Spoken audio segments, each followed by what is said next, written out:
Cette interdiction d'exportation concerne spécifiquement les ovins, caprins, bovins et camélins. Elle vise à assurer une offre suffisante sur les marchés locaux face aux besoins croissants des populations pendant cette période festive. Le ministre du Commerce Abdoulaye Seydou a précisé que des consignes strictes ont été données aux agents des services compétents pour faire appliquer cette mesure avec rigueur. Maman Lawale Abdou, commerçant exportateur de bœuf de Maradi vers le Nigeria, victime de cette réglementation, témoigne.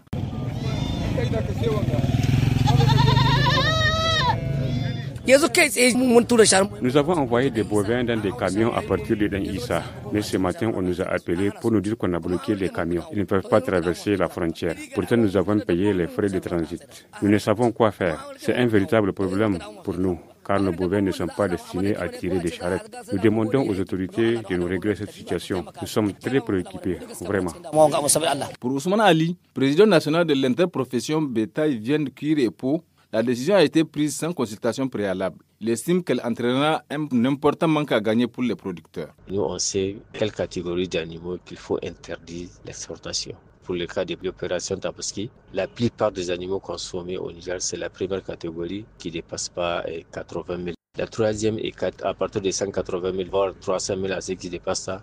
C'est des animaux qui sont consommés dans les pays étrangers. Il y a des gens qui commencent à embaucher les animaux depuis la fête de Tabaski jusqu'au prochain Tabaski. À la fin, on va dire que ces animaux-là ne sortent pas. Face à la flambée des prix de la viande et du bétail dans la ville de Dosso, le président des bouchers, Serchinfao Garba, connu sous le nom de Dankamba, soutient la décision du gouvernement qui, selon lui, vient à point nommé.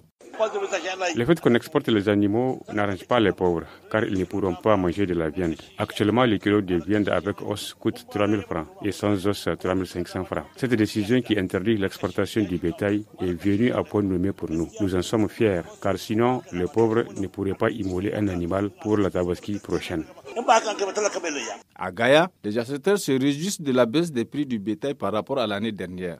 En revanche, les revendeurs professionnels déplorent l'absence des clients étrangers traditionnellement nombreux et disposés à payer plus cher. Actuellement, les prix des animaux sont en baisse parce qu'il n'y a plus d'exportation comme l'année dernière. Les transactions se font entre nous autochtones. Nous n'avons aucune activité en dehors du commerce des moutons. Nous les amenons à Malanville pour vendre. Mais maintenant, on nous a interdit de franchir la frontière.